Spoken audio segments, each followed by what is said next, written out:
I caught my roommate stealing from me, so I replaced her shampoo with hair removal cream. Okay, so let me just start by saying, I know I took things way too far, but when you're living with someone who constantly steals from you, it wears on you. My roommate Sarah had been taking my clothes for months, and not like, hey, can I borrow this? No, I'm talking full-on theft.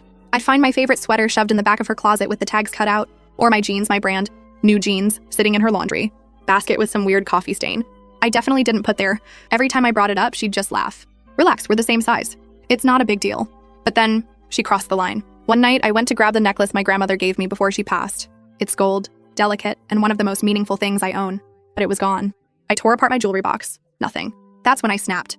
I didn't just want my stuff back. I wanted her to feel the violation I'd been feeling for months. I thought about calling the cops or moving out, but both felt too dramatic. So instead, I got creative. See, Sarah is obsessed with her hair. Like religious level obsessed. Long, shiny, perfectly styled blonde waves every single day. She spent a fortune on salon products and treatments. So yeah, I had an idea. I emptied out about half of her overpriced shampoo and replaced it with the strongest hair removal cream I could find.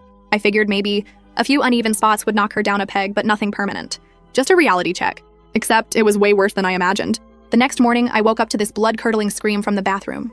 I ran in, and there she was, standing in front of the mirror, fist full of blonde hair, just sobbing. The shower was covered in clumps. Her scalp was red, angry-looking. She turned to me, eyes wild. "What's happening to my hair?" I froze. Guilt punched me in the chest. "I'm so sorry," I said. I put hair removal cream in your shampoo." She blinked, then narrowed her eyes. "You did what?"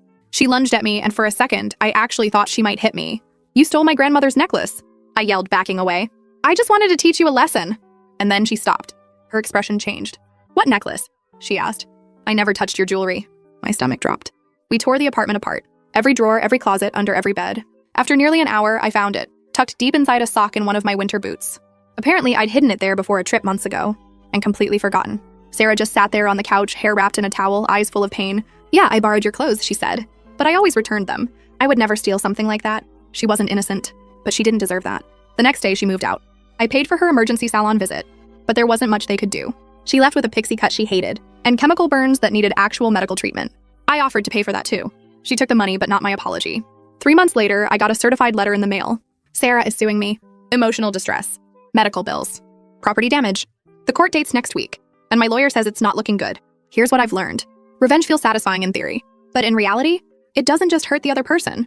It might just ruin your life too.